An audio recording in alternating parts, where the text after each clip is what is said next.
सनातन धर्म हमारा धर्म जो हमेशा से था, हमेशा से है और हमेशा रहेगा। हिंदू धर्म के सभी वेदों और ग्रंथों का संग्रह है। सब्सक्राइब करें सनातन धर्म यूट्यूब चैनल। दोस्तों, आज हम भविष्य पुराण के ब्रह्म पर्व के विषय पर बात करने वाले हैं। इसमें आज व्यास शिष्य महर्षि सुमंतु एवं राजा शतनीक का संवाद, भविष्य पुराण की महिमा एवं परंपरा, सृष्टि वर्णन, चारों वेद पुराण एवं चारों वर्णों की उत्पत्ति, चतुर्विध सृष्टि, काल गणना, युगों की संख्या, उनके धर्म तथा संस्कार के विषय पर बात करेंगे।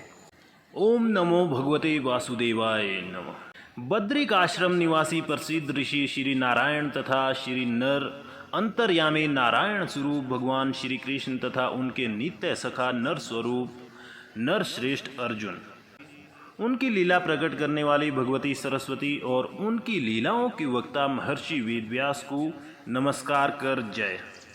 आसुरी संपत्तियों का नाश करके अंतःकरण पर दैवी संपत्तियों को विजय प्राप्त कराने वाले वाल्मीकि रामायण, महाभारत एवं अन्य सभी इतिहास पुराण आदि सदग्रंथों का पाठ करना चाहिए। पराशर के पुत्र तथा सत्यवती के हृदय को आनंदित करने वाले भगवान व्यास की जय हो, जिनके मुख कमल से निश्रित अमृतमयी वाणी का ये संपूर्ण विश्व पान करता है।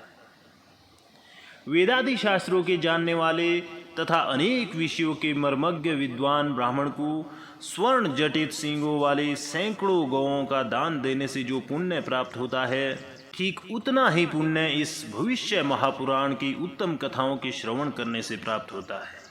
एक समय व्यास जी के शिष्य महर्षि सुमंतु तथा वशिष्ठ, पराशर, जैमिनी, याज्ञवल्क्य, गौतम, वैशंपायन, शौनक, अंगिरा और भारद्वाज आदि महर्षिगण पांडव वंश में समुत्पन्न महाबलशाली राजा शतनीक की सभा में गए। राजा ने उन ऋषियों का अर्घ्यादि से विधिवत स्वागत सत्कार किया और उन्हें उत्तम आसनों पर बैठाया तथा भली भांति उनका पूजन कर विनय पूर्वक इस प्रकार प्रार्थना की। हे महात्माओं, आप लोगों के आगमन से मेरा जन्म सफल हो गया। आप लोगों के स्मरण मात्र से ही मनुष्य पवित्र हो जाता है। फिर आप लोग मुझे दर्शन देने के लिए यहाँ पर पधारे हैं, अतः आज मैं धन्य हो गया। आप लोग कृपया करके मुझे उन पवित्र एवं पुण्यमय धर्मशास्त्रों की कथाओं को सुनाएं, जिनके सुनने से मुझे परम गति की प्राप्ति हो। ऋषियों ने कहा, हे राजन, इस विषय में आप हम सब के गुरु साक्षात नारायण स्वरूप भगवान वेदव्यास से निवेदन करें। वे कृपालु है, सभी प्रकार के शास्त्रों और विद्याओं के ज्ञाता है।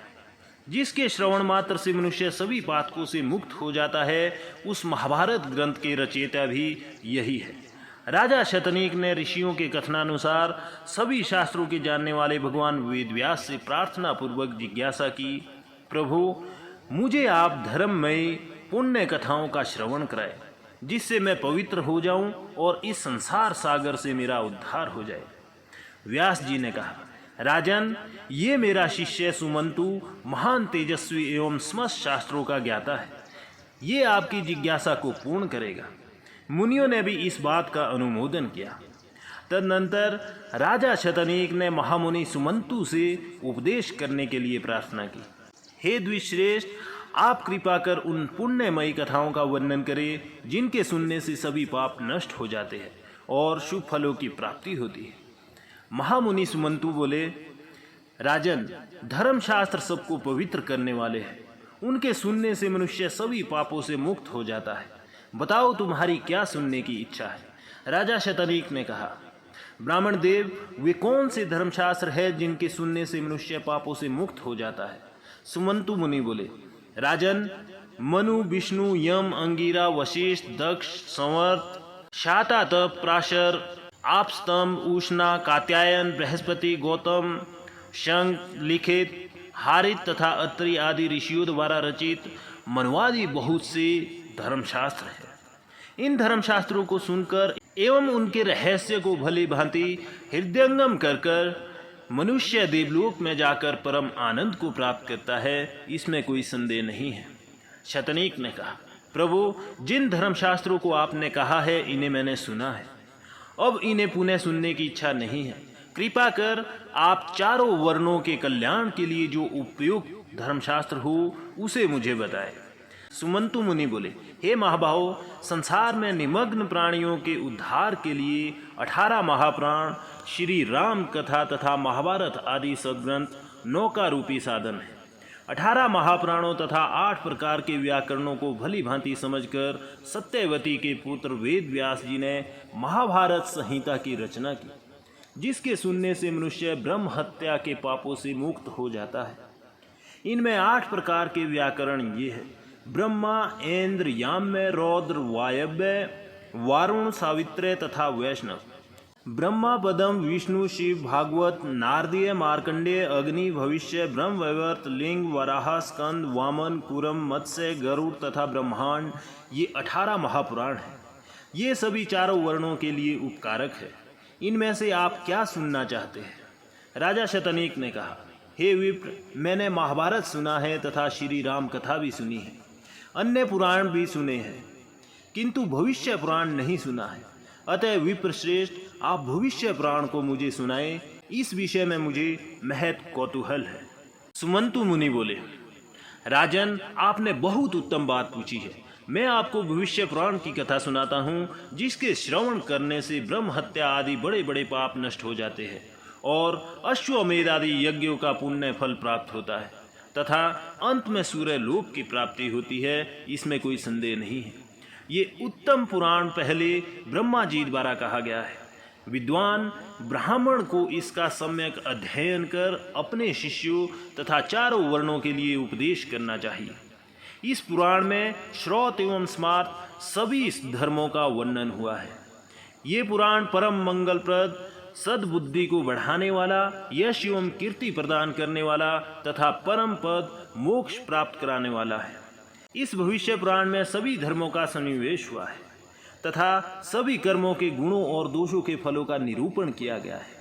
चारों वर्णों तथा आश्रमों के सदाचार का भी वर्णन किया गया है, क्योंकि सदाचार ही श्रेष्ठ धर्म है, ऐसा श्रुतियों ने कहा है। इसलिए ब्राह्मण को नित्य आचार का पालन करना चाहिए, क्योंकि सदाचार से विहीन ब्राह्मण किसी भी प्रकार वेद के फल को प्राप्त नहीं कर सकता। सदा आचार का पालन करने पर तो वो संपूर्ण फलों का अधिकारी हो जाता है, ऐसा कहा गया है। सदाचार को ही मुनियों ने धर्म तथा तपस्याओं का मूल आधार माना है। मनुष्य भी इसी का आश्रय लेकर धर्माचरण करते हैं। इस प्रकार इस भविष्य महापुराण में आचार का वर्णन किया गया है। तीनों लोकों की उत्पत्ति, विवाह आदि संस्कार विधि, क्षत्रिय पुरुषों के लक्षण, देव पूजा का विधान, राजाओं के धर्म एवं कर्तव्य का निर्णय, सूर्य नारायण, विष्णु, रुद्र, दुर्गा तथा सत्यनारायण का महात्म्य एवं पूजा विधान, विविध तीर्थों का वर्णन, आप धर्म तथा प्रायश्चित विधि, संध्या विधि, स्नान, तर्पण, वैश्वदेव, भोजन विधि, जाति धर्म, कुल धर्म, वेद धर्म तथा यज्ञ मंडल में अनुष्ठित होने वाले विविध यज्ञों का वर्णन हुआ है। हे कुरुश्रेष्ठ शतानीक, इस महापुराण को ब्रह्मा जी ने शंकर को, शंकर ने विष्णु को, विष्णु ने नारद को, नारद ने इंद्र को, इंद्र ने प्राशर को तथा प्राशर ने व्यास को सुनाया और व्यास से मैंने प्राप्त किया। इस प्रकार परंपरा प्राप्त इस उत्तम भविष्य महापुराण को मैं आपसे कहता हूँ, इसे सुने। इस भविष्य महापुराण की श्लोक संख्या 50,000 है। इसे भक्ति पूर्वक सुनने वाले सिद्धि, वृद्धि तथा संपूर्ण संपत्तियों को प्राप्त करता है।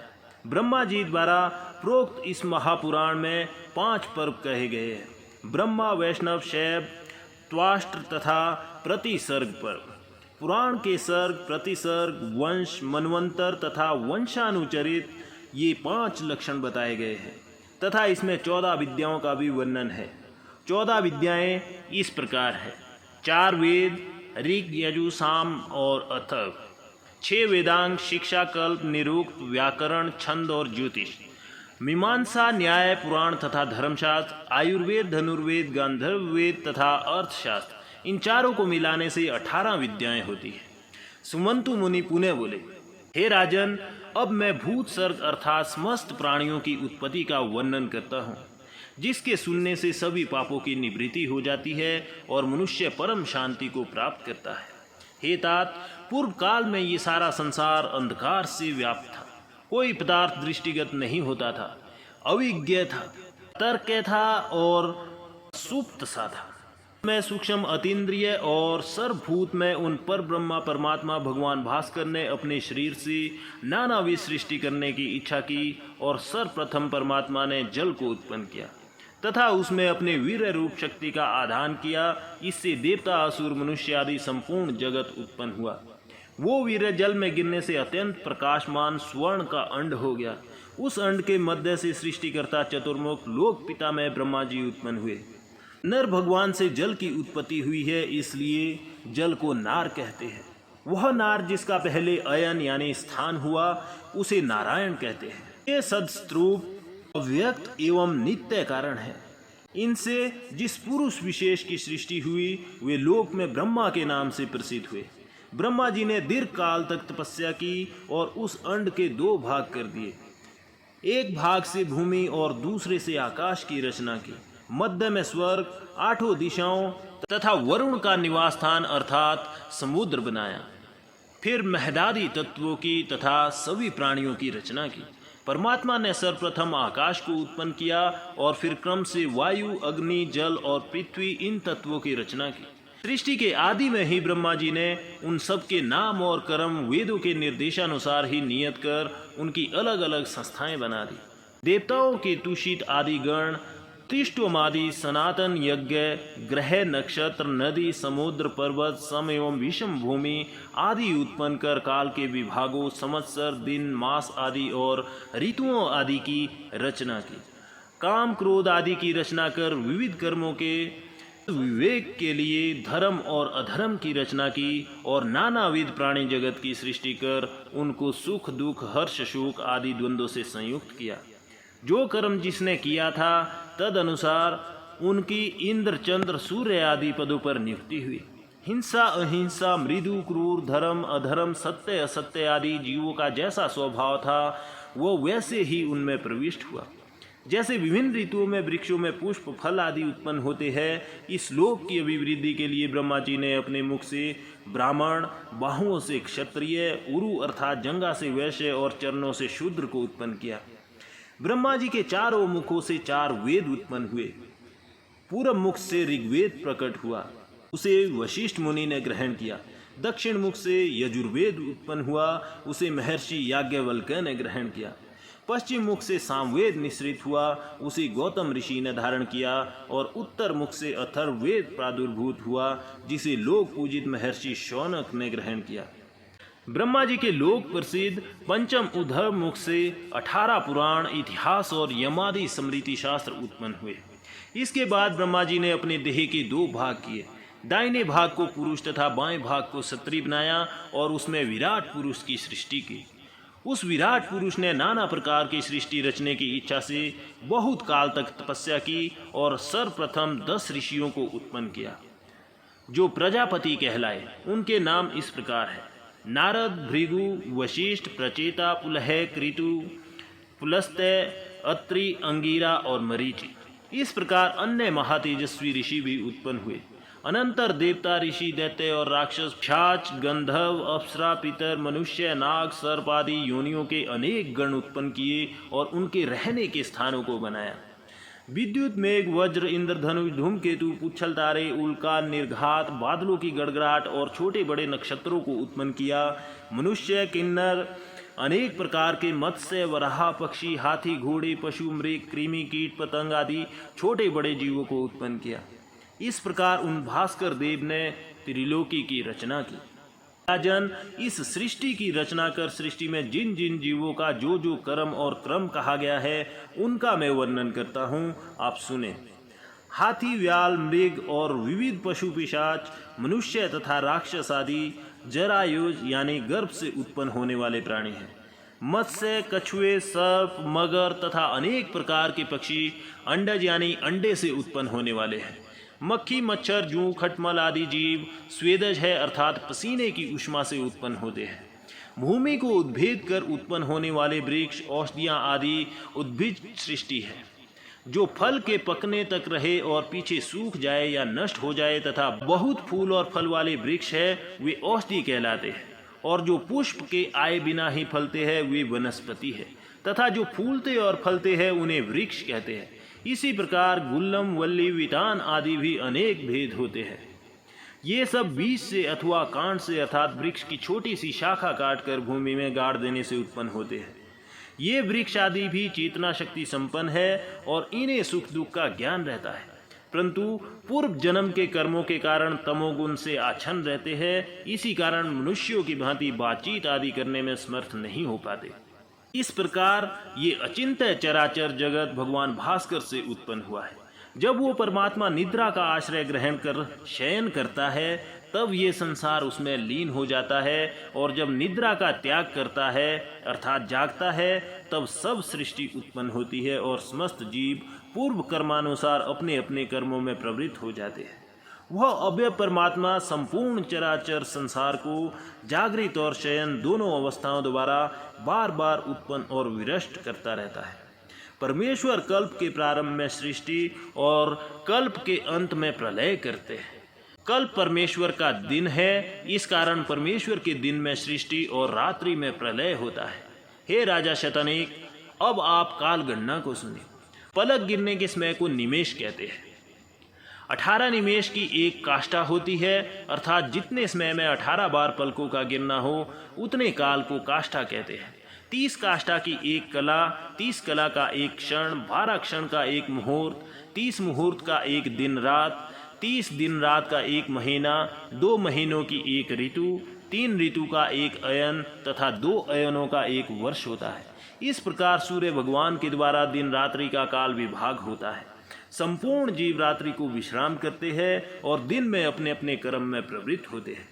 पितरों का दिन रात मनुष्य के 1 महीने के बराबर होता है, अर्थात शुक्ल पक्ष में पितरों की रात्रि और कृष्ण पक्ष में दिन होता है। देवताओं का अहोरात्र दिन रात मनुष्य के 1 वर्ष के बराबर होता है, अर्थात उत्तरायण दिन तथा दक्षिणायन रात्रि कही जाती है। हे राजन, अब आप ब्रह्मा जी के रात दिन और एक एक युग के प्रमाण को सुने।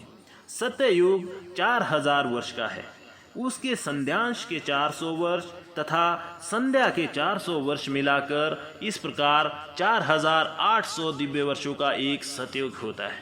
इसी प्रकार त्रेता युग 3000 वर्षों का तथा संध्या और संध्यांश के 600 वर्ष कुल 3600 वर्ष, द्वापर 2000 वर्षों का संध्या और संध्यांश के 400 वर्ष कुल 2400 वर्ष तथा कलयुग 1000 वर्ष तथा संध्या और संध्यांश के 200 वर्ष मिलाकर 1200 वर्षों के मान का होता है।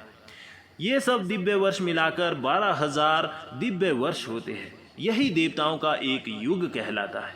देवताओं के 1000 युग होने से ब्रह्मा जी का एक दिन होता है और यही प्रमाण उनकी रात्रि का है।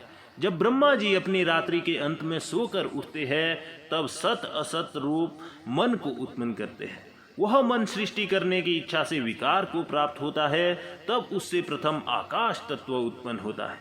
आकाश का गुण शब्द कहा गया है। युक्त आकाश से सब प्रकार के गंध को वहन करने वाली पवित्र वायु की उत्पत्ति होती है, जिसका गुण स्पर्श है। इसी प्रकार विकारवान वायु से अंधकार नाश कराने वाला प्रकाश युक्त तेज उत्पन्न होता है, जिसका गुण रूप है। विकारवान तेज से जल, जिसका गुण रस है, और जल से गंध गुण वाली पृथ्वी उत्पन्न होती है। इसी प्रकार सृष्टि का क्रम चलता रहता है। पूरब में 12000 दिव्य वर्षों का जो एक दिव्य युग बताया गया है, वैसे ही 71 युग होने से एक मनवंतर होता है। ब्रह्मा जी के एक दिन में 14 मनवंतर व्यतीत होते हैं। सतयुग में धर्म के चारों पाद वर्तमान रहते हैं, अर्थात सतयुग में धर्म के चारों चरणों से अर्थात सर्वांग पूर्ण रहता है। फिर त्रेता आदि युगों में धर्म का बल घटने से धर्म क्रम से एक एक चरण घटता जाता है, अर्थात त्रेता में धर्म के 3 चरण, द्वापर में 2 चरण तथा कलयुग में धर्म का एक ही चरण बचा रहता है और 3 चरण अधर्म के रहते हैं। सतयुग के मनुष्य धर्मात्मा, निरोग, सत्यवादी होते हुए 400 वर्षों तक जीवन धारण करते हैं। फिर त्रेता आदि युगों में इन सभी वर्षों का 1/4 न्यून हो जाता है, यानी त्रेता के मनुष्य 300 वर्ष, द्वापर के 200 वर्ष तथा कलयुग के 100 वर्ष तक जीवन धारण करते हैं। इन चारों युगों के धर्म भी भिन्न भिन्न होते हैं। सतयुग में तपस्या, त्रेता में ज्ञान, द्वापर में यज्ञ और कलयुग में दान प्रधान धर्म माना गया है। परम द्युतिमान परमेश्वर ने सृष्टि की रक्षा के लिए अपने मुख, भुजा, उरु और चरणों से क्रमशः ब्राह्मण, क्षत्रिय, वैश्य तथा शूद्र इन 4 वर्णों को उत्पन्न किया और उनके लिए अलग अलग कर्मों की कल्पना की। ब्राह्मणों के लिए पढ़ना, पढ़ाना, यज्ञ कराना तथा दान देना और दान लेना, ये 6 कर्म निश्चित किए गए हैं। पढ़ना, यज्ञ करना, दान देना तथा प्रजाओं का पालन आदि कर्म क्षत्रियों के लिए नियत किए गए हैं। पढ़ना, यज्ञ करना, दान देना, पशुओं की रक्षा करना, खेती व्यापार से धनार्जन करना, ये काम वैश्यों के लिए निर्धारित किए गए हैं। और इन तीनों वर्णों की सेवा करना, ये एक मुख्य कर्म शूद्रों का नियत किया गया है। पुरुष की देह में नाभि से ऊपर का भाग अत्यंत पवित्र माना गया है, उसमें भी मुख प्रधान है। ब्राह्मण ब्रह्मा के मुख यानी उत्मांग से उत्पन्न हुआ है, इसलिए ब्राह्मण सबसे उत्तम है। ये वेद की वाणी है। ब्रह्मा जी ने बहुत काल तक तपस्या करके सबसे पहले देवता और पितरों को हव्य तथा कव्य पहुंचाने के लिए संपूर्ण संसार की रक्षा करने हेतु ब्राह्मण को उत्पन्न किया। शिरोभाग से उत्पन्न होने और वेद को धारण करने के कारण संपूर्ण संसार का स्वामी धर्मतः ब्राह्मण ही है। सब भूतों में प्राणी, कीट आदि श्रेष्ठ है। प्राणियों में बुद्धि से व्यवहार करने वाले पशु आदि श्रेष्ठ है। बुद्धि रखने वाले जीवों में मनुष्य श्रेष्ठ है और मनुष्यों में ब्राह्मण। ब्राह्मणों में विद्वान, विद्वानों में कृत बुद्धि और कृत बुद्धियों में कर्म करने वाले तथा इनसे ब्रह्मवेता ब्रह्मज्ञानी श्रेष्ठ है। ब्राह्मण का जन्म धर्म संपादन करने के लिए है और धर्माचरण से ब्राह्मण ब्रह्मत्व तथा ब्रह्मलोक को प्राप्त करता है। राजा शतनीक ने पूछा, हे महामुने, ब्रह्मलोक और ब्रह्मत्व अति दुर्लभ है, फिर ब्राह्मण में कौन से ऐसे गुण होते हैं जिनके कारण वो इन्हें प्राप्त करता है? कृपा कर आप इसका वर्णन करें। सुमंतु मुनि बोले, हे राजन, आपने बहुत ही उत्तम बात पूछी है। मैं आपको वे बातें बताता हूँ, उन्हें ध्यान पूर्वक सुने। इस ब्राह्मण के वेदादि शास्त्रों में निर्दिष्ट गर्भाधान, पुंसवन आदि 48 संस्कार विधि पूर्वक हुए हो, वही ब्राह्मण ब्रह्मलोक और ब्रह्मत्व को प्राप्त करता है। संस्कार ही ब्रह्मत्व प्राप्ति का मुख्य कारण है, इसमें कोई संदेह नहीं। राजा शतनीक ने पूछा, महात्मन, वे संस्कार कौन से हैं? इस विषय में मुझे महान कौतूहल है, कृपा कर आप इन्हें बताएं। सुमंतु मुनि बोले, राजन, वेदादि शास्त्रों में जिन संस्कारों का निर्देश हुआ है उनका मैं वर्णन करता हूँ। गर्भाधान, पुंसवन, सीमंतोनयन, जातकर्म, नामकरण, अन्नप्राशन, चूड़ाकर्म, उपनयन, 4 प्रकार के वेद व्रत, वेद स्नान, विवाह, 5 महायज्ञ जिनसे देवता, पितरों, मनुष्य, भूत और ब्रह्मा की तृप्ति होती है, सप्तपाक यज्ञ संस्था, अष्टकाद्वय, पार्वण, श्रावणी, आग्रहायणी, चैत्री तथा आश्वयुजी, सप्त हवीर यज्ञ संस्था, अगन्याधान, अग्निहोत्र, दर्श पौर्णमास, चातुर्मास्य, निरूढ़ पशुबंध, सौत्रामणि और सप्त सोम संस्था, अग्निष्टोम, उकथ्य, षोडशी, वाजपेय, अतिरात्र और आप्तोर्याम, ये 40 ब्राह्मण के संस्कार है। इनके साथ ही ब्राह्मण में 8 आत्मगुण भी अवश्य होने चाहिए, जिससे ब्रह्मा की प्राप्ति होती है। ये 8 गुण इस प्रकार है। अनसूया, दूसरों के गुणों में दोष बुद्धि नहीं रखना। दया, क्षमा, अनायास, किसी सामान्य बात के पीछे जान की बाजी ना लगाना। मंगल यानी मांगलिक वस्तुओं का धारण। अकारपण्य, दीन वचन नहीं बोलना और अत्यंत कृपण ना बनना। शौच, बाह्य अभ्यंतर की शुद्धि और अस्पृहा, ये 8 आत्मगुण है। इनकी पूरी परिभाषा इस प्रकार है। गुणी के गुणों को ना छिपाना अर्थात प्रकट करना, अपने गुणों को प्रकट ना करना तथा दूसरे के दोषों को देखकर प्रसन्न ना होना अनसूया है। अपने प्राय में मित्र और शत्रु में अपने समान व्यवहार करना और दूसरे का दुख दूर करने की इच्छा रखना दया है। मन, वचन अथवा शरीर से कोई दुख भी पहुंचाए तो उस पर क्रोध और वैर ना करना शांति है। अभक्ष्य वस्तु का भक्षण ना करना, निंदित पुरुषों का संग ना करना और सदाचरण में स्थित रहना शौच कहा जाता है। जिन शुभ कर्मों के करने से शरीर को कष्ट होता है, उस कर्म को हठात नहीं करना चाहिए। ये अनायास नित्य अच्छे कार्यों को करना और बुरे कर्मों का परित्याग करना ये मंगल गुण कहलाता है। बड़े कष्ट एवं परिश्रम से न्यायोपार्जित धन से उदारता पूर्वक थोड़ा बहुत नित्य दान करना अकार्पण्य है। ईश्वर की कृपा से प्राप्त थोड़ी सी संपत्ति में भी संतुष्ट रहना और दूसरे के धन की किंचित भी इच्छा ना रखना अस्पृहा है। इन 8 गुणों और पूर्वोक्त संस्कारों से जो ब्राह्मण संस्कृत हो वह ब्रह्मलोक तथा ब्रह्मत्व को प्राप्त करता है। जिसकी गर्भ शुद्धि हो, सब संस्कार विधिवत संपन्न हुए हो और वो वर्णाश्रम धर्म का पालन करता हो तो उसे अवश्य मुक्ति प्राप्त होती है। दोस्तों, आपको ये वीडियो कैसी लगी ये हमें कमेंट करके ज़रूर बताएं और सनातन धर्म से जुड़े विभिन्न रोचक विषयों पर वीडियो देखने के लिए जुड़े रहे हमारे साथ हमारे चैनल सनातन धर्म को सब्सक्राइब करके और बेल आइकन को प्रेस करके। तो मिलते हैं हमारी अगली वीडियो में, तब तक के लिए खुश रहे और स्वस्थ रहे। धन्यवाद।